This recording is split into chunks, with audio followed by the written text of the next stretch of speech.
What's going on, guys? My name is Jeffrey. Welcome back to Reactions and straight to how Taylor Swift makes and spends her millions. So I saw this video and I recommended. I thought it'd be a pretty fun and interesting video to watch. So yeah, we're finally doing it today. If you're new to the channel, definitely subscribe button, click the like button. Let me know what you guys want to see next in the comment section below. I reacted Bad Blood yesterday, so go check out that reaction if you haven't already. But yeah, this seemed like a really interesting video, so I was like, why not? It's interesting to see how like celebrities spend their money, I guess. I don't know if it's probably not 100% correct. I'm sure there's some things wrong because you never know. You're not them. But yeah, let's check this out. With Taylor Swift teasing her much-anticipated 7th album, the delicate singer is poised to break multiple records, again. So this seems like it was before Lover, I think. Swift's previous album, Reputation, Yeah, so it was sold before more Lover. than 2 million copies in the US, and the coinciding tour broke records as the highest-grossing US stadium tour of all time. The singer-songwriter currently has a net worth of $320 million, 10 Grammys, and is arguably one of the most influential figures in pop culture today. Over the years, Taylor Swift's influence has only grown. In 2018, she was even named the most influential person on Twitter, despite only tweeting 13 times. Whether it's pulling her music from Spotify. I actually saw a study that said that she made people think about politics the second most, only behind LeBron James. But LeBron James is super like politically active, so of course he's like number one in that, and just with all the controversy over the NBA and everything, where she's the second most like influential pop culture person that kind of like makes people think about politics and what like who they should vote for or whatever. And yeah, LeBron was number one, which he's way more, but she is that as politically active as him, then she would be probably number one. But he's like more, I feel like more nationally he's politically active. I know in her own state of Tennessee she's much more politically active for that. So Spotify, negotiating fairer royalties with Apple Music, or signing a reportedly $200 million contract with Universal, Swift has been strategic in building her empire. Since 2006, Swift has released 6 albums, all of which went platinum. Her 2014 album, 1989, sold over 3.7 million units, making it the best-selling album of the year. Taylor Swift is one of the few artists to still use a long lead album release cycle, one that typically takes 3 months. Since Beyoncé's surprise album drop in 2013, many artists have been releasing their albums on a quicker cycle to varying degrees of success. yeah, it's like That unprecedented it's people are dropping music a lot more, like a lot now. Like people drop music very very quickly. I don't know if it's bad, I don't know if it's good, because music, there's just so much more music. So it seems like when you're not dropping music as much, people, there's just so much music to find that people start liking other groups and they like them more.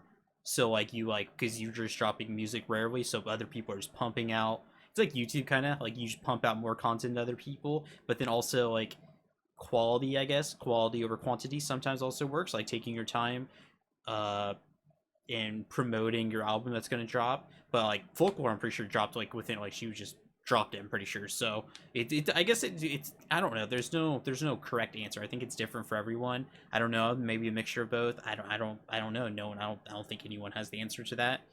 You know, Ariana Grande drops a lot of music very very fast. Drake drops a lot of music very very fast. But this last album, actually, he's been taking, actually he's probably going to go like a year and a half without dropping an album, which is pretty long for him. But yeah, that's like people pump out music. I don't know if which is the best, but move worked for Beyoncé because she's Beyoncé. yeah. See, Likewise, certain people, like she can just drop an album and it's fine because she's Taylor Swift. Eminem can drop an album whenever he wants. He's Eminem. Ariana Grande could drop it whenever she wants. She announced it like 2 weeks before. She can drop it. It's fine. Like, it's just certain people, you know, you just have to kind of promote it. But then also promoting might even make it a bigger drop. So I don't know. Swift's long lead Wasn't Adele supposed to drop an album the same day as What happened to that, by the cycle way? only works for her. It's an outdated system, one designed to promote albums over time through radio, print, and other media. The fact that it works for Swift is a testament See, to but her I don't star think she did it with Folklore, right? She just dropped it like within like, I think she just dropped it, right? power, as well as how devoted her fans are. Like she like announced it maybe like a week before or something, and then dropped it. By extending her album release, Swift is able to spend months dominating the charts as new songs are released a few weeks apart, giving each single its own time to shine on the charts. However, Swift's most lucrative gig comes after the album release. Her tours bring in the bulk of her income. Swift's first Fearless tour brought in roughly $75 million. As Swift's popularity has increased, so has the cost of her concert tickets.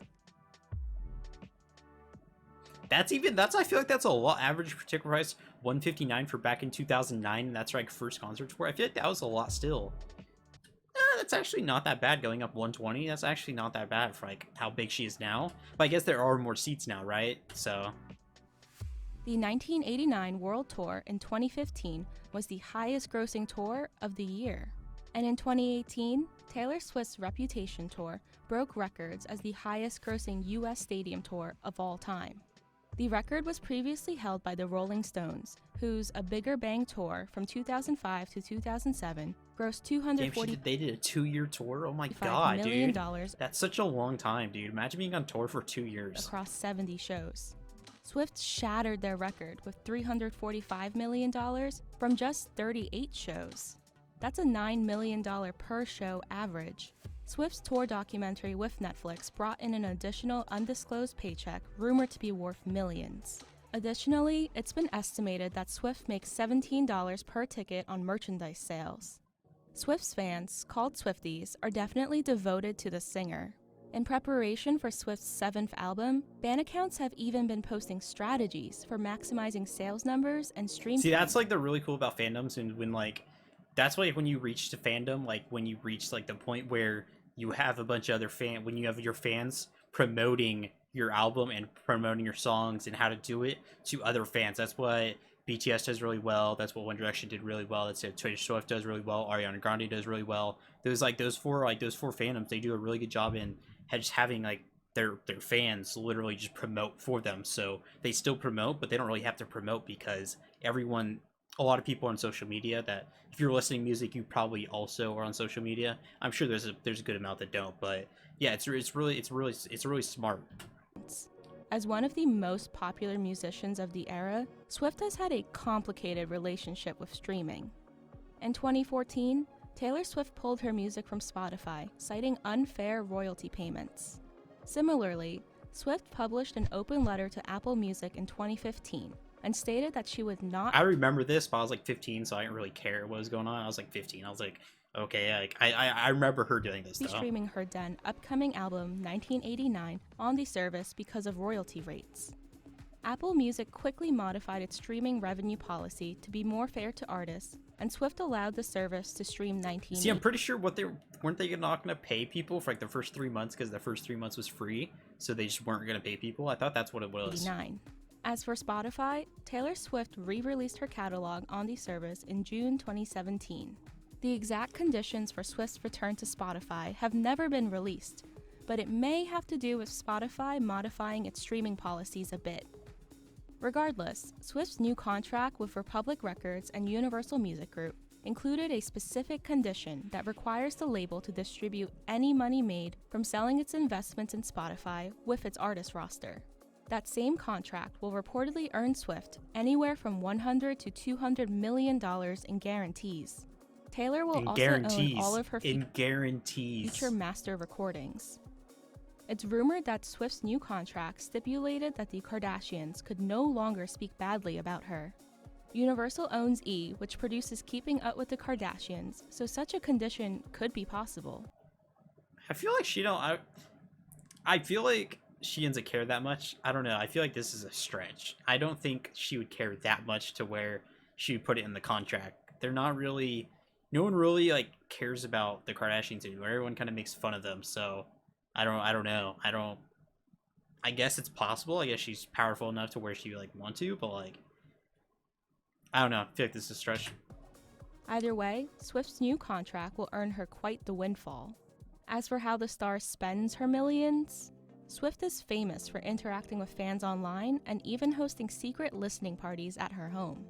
That's Over so the sick. years, Swift has donated to a number of her fans to cover everything from student loans to hospital fees.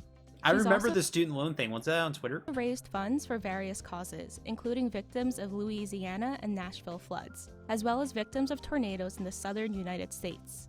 During Kesha's legal battles, Swift donated $250,000 to help the fellow singer with legal fees. Why was Kesha in legal Most issues? recently, she donated $113,000 to a pro-LGBTQ advocacy group, the Tennessee Equality Project. Swift's $84 million real estate portfolio spans across 4 states. Her 8 properties include... I love that kitchen, by the way. That's like such an older but like also modern kitchen look at the same time. real estate portfolio. I love the aesthetic of like even just the ceiling with just the coming down like the wood, and just the aesthetic of this actually is like it's like modern, but it's also old. It's kind of like a bakery. It looks like kind of like a bakery. Spans across 4 states. Yeah, I would Her call it 8 like a bakery. properties include a $29 million estate in Beverly Hills and a $20 million duplex penthouse in New York City. Swift's NYC penthouse is located in Tribeca, Manhattan's richest neighborhood. She reportedly renovated the apartment for $535,000. Swift also owns a 4-story townhouse and a condo on the same street. The singer made headlines when she purchased her Rhode Island mansion for $17 million in cash. The Seaside Estate was where Swift hosted her famous 4th of July parties. And she's voting for Joe Biden, so that means she also wants to pay her fair share of taxes. So it's just getting any better. She has all this, but then also, like a good person, she wants to pay her fair share of taxes because she understands that she has literally so much of this, and rich people aren't taxed enough, and they're not taxed at the same rate as poor people. So, you know, we're good. Considering all the traveling the international performer must do, it's no surprise that she owns a private jet. Swift's customized jet reportedly costs $40 million and has the singer's lucky number 13 painted on its nose. She's also rumored to own a second jet that costs up to $58 million. Taylor Swift also owns 2 Scottish Fold cats, which are one of the most expensive cat breeds in the world. Wait, is that real? Named Olivia Benson and Meredith Grey I didn't know after that was the a singer's thing. favorite TV show characters from Law and Order and Grey's Anatomy, Taylor's cats could have cost I've never watched anywhere either of from those shows. $1,000 to $3,000 each. Swift often shares photos and videos. I feel like it's like for the normal person that seems a lot, but I feel like that's not even that much. Like 1,000, like a horse would go for like 5,000. I feel like that's not that of much. her beloved pets online, and even gave them a shout out in her song Gorgeous. Guess I'll just stumble on home to my cats. Swift recently posted a picture of her cats Okay. as part of what fans believe to be clues about her upcoming album. This next chapter of Swift's career could very easily see new records set and old ones shattered. Yeah, so this was a pretty good video.